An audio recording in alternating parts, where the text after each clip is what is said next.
Se você está assistindo isso sozinho, talvez seja melhor não pausar esse vídeo, porque a história que eu vou te contar agora não termina quando acaba.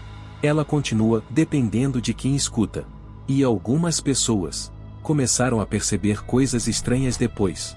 Essa história mistura relatos reais com algo que até hoje ninguém conseguiu explicar. E tudo começou com uma casa. Uma casa comum. Ou pelo menos, parecia ser. Em 2019, um homem chamado Daniel comprou uma casa antiga, afastada da cidade. O preço estava muito abaixo do normal. Grande, bonita, silenciosa. Mas tinha uma condição. Ele não poderia fazer reformas estruturais. Na época, ele achou estranho, mas ignorou. Nos primeiros dias, tudo parecia normal. Até a terceira noite, Daniel acordou com um som. Um som ritmado, baixo, como se fosse uma respiração lenta, profunda, vindo de dentro das paredes. Ele levantou, andou pela casa. E quanto mais se aproximava do corredor, mais alto o som ficava. Mas quando encostava a mão na parede, o som parava, como se soubesse que estava sendo ouvido. Nos dias seguintes, outras coisas começaram a acontecer. Objetos mudavam de lugar. Portas que ele tinha fechado apareciam abertas. Mas sempre da mesma forma. Sem barulho. Sem sinais de arrombamento. E o mais estranho era que tudo parecia organizado, como se alguém estivesse arrumando a casa. Na quinta noite, Daniel decidiu gravar. Deixou o celular apoiado no corredor e foi dormir. Na manhã seguinte, o vídeo tinha 6 horas de gravação, mas só 12 minutos tinham conteúdo.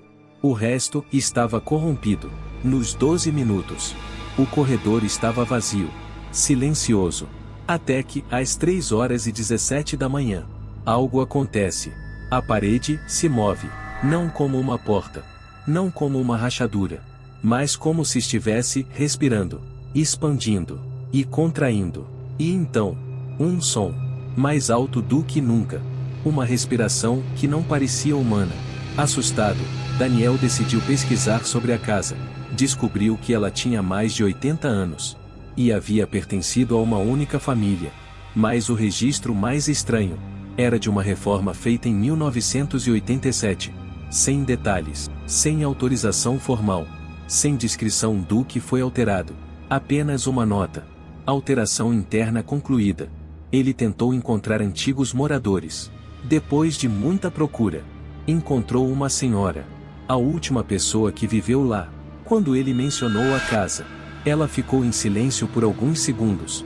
E disse apenas: "Você já ouviu ela respirar?" Não ouviu? Daniel não respondeu.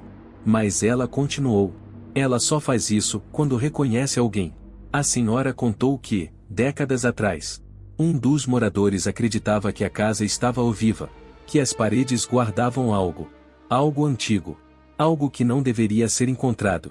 Ele começou a abrir buracos nas paredes, procurando, escutando, falando sozinho.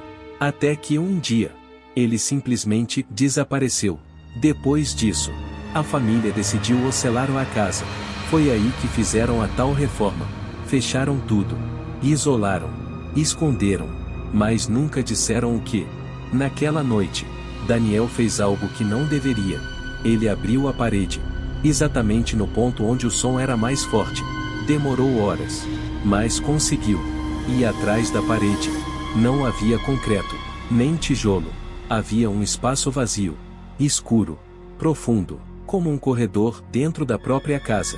E o ar que saía de lá era quente e úmido, como respiração. Ele apontou a lanterna e viu algo no fundo, algo que se mexeu, rápido, sumindo na escuridão.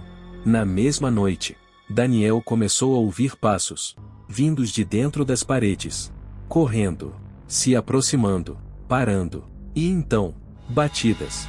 3 batidas, sempre 3, na parede, do lado de dentro. Ele tentou sair da casa, mas a porta não abria. E foi quando ele percebeu algo. O som de respiração não vinha mais das paredes, vinha de trás dele. Dias depois, a polícia foi chamada por vizinhos, por causa do cheiro. Quando entraram na casa, não encontraram Daniel, mas encontraram a parede aberta. E dentro dela, havia marcas, como se alguém tivesse sido arrastado para dentro. A casa foi abandonada novamente. E até hoje, ninguém mora lá. Mas pessoas que passam perto, dizem ouvir algo. Principalmente à noite. Um som lento, profundo, ritmado, como se a casa ainda estivesse respirando e esperando alguém novo entrar. Então, se você algum dia ouvir um som vindo da parede à noite, não ignore e, principalmente, não responda, porque algumas coisas não querem ser encontradas. Elas só estão esperando você perceber que elas estão ali. E quando você percebe, já é tarde demais.